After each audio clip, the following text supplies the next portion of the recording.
सुरेश बाबांचा सहकार मशी जयवंतराव भोसले आपाप सहकार पॅनेलचा मान्य विनयजी भोसले बाबांचा मान्य बाबांचा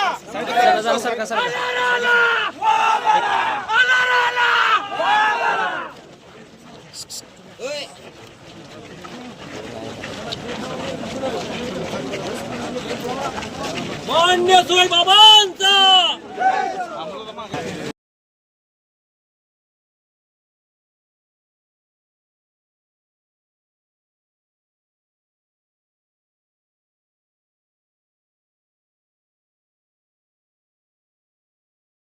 यशवंतराव मोहिते कृष्णा सहकारी साखर कारखाना हा सातारा जिल्ह्यातला पहिला सहकारी साखर कारखाना आहे।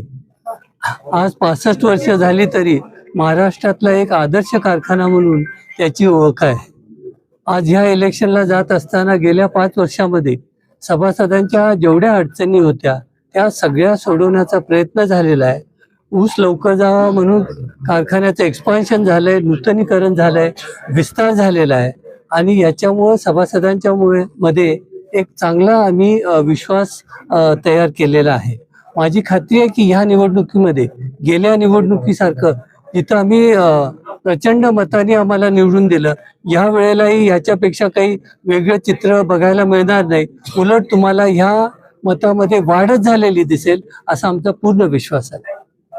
यशवंतराव मोहिते कृष्णा सहकारी साखर कारखान्याच्या पंचवार्षिक निवडणुकीच्या निमित्तानं जयवंतराव भोसले सहकार पॅनलच्या वतीनं आमचे नेते आदरणीय सुरेश बाबांचा अर्ज दाखल करण्यासाठी आज सगळे कार्यकर्ते आम्ही एकत्र जमलेलो आहोत। सुरेश बाबांबरोबर जे निवडक सहकारी ज्यांनी चांगल्या पद्धतीचं काम कृष्णा सहकारी साखर कारखान्याच्या कार्यक्षेत्रामध्ये केलेलं आहे, काही अनुभवी लोक, काही नवीन लोक, अशा सगळ्या लोकांचा अर्ज भरण्यात आलेला आहे। मागच्या निवडणुकीच्या निमित्तानं शेतकरी सभासदांनी जयवंतराव भोसले सहकार पॅनलला खूप मोठं घवघवीत यश दिलं होतं आणि या निवडणुकीत त्याच्यापेक्षा मोठं यश संपादन करून घेण्यासाठी आम्ही या निवडणुकीमध्ये सर्वसामान्य सभासदांच्या जोरावर कौल मागत आहोत।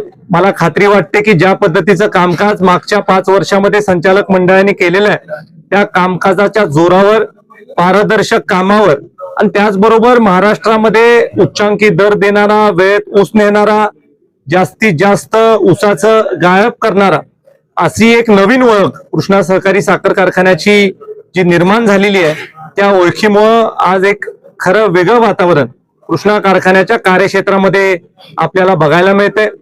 आपण जर का बघितलं तर या पॅनलकडे खूप मोठी गर्दी निवडणुकीमध्ये उभं राहण्याच्या दृष्टीने लोकांना खात्री आहे की हे पॅनल खूप मोठ्या मताधिक्यानं निवडून येणार आहे आणि त्यामुळे खूप मोठी गर्दी जरी असली तरी सुद्धा त्याच्यामधनं 21च लोकांना आपल्याला संधी देता येणार आहे आणि त्यामुळे लोकांची आम्ही समजूत काढलेली आहे की ज्याला संधी मिळेल त्यांनी निश्चित निवडणुकीला सामोरे जायचंय आणि ज्याला संधी मिळणार नाही त्यांनी सुद्धा निराश व्हायचं नाही। इतर संस्थांमध्ये कुठतरी जयवंतराव भोसले सहकार पॅनलसाठी जे जे योगदान देतील त्या लोकांना कुठतरी संधी देण्यात येईल आणि त्यामुळे एक चांगलं वातावरण आपल्याला बघायला मिळतंय। मला खात्री वाटते की महाराष्ट्रामध्ये उच्चांकी मतानं सहकारामध्ये निवडणूक जयवंतराव भोसले सहकार पॅनल जिंकेल अशा पद्धतीचं चित्र निर्माण होणार।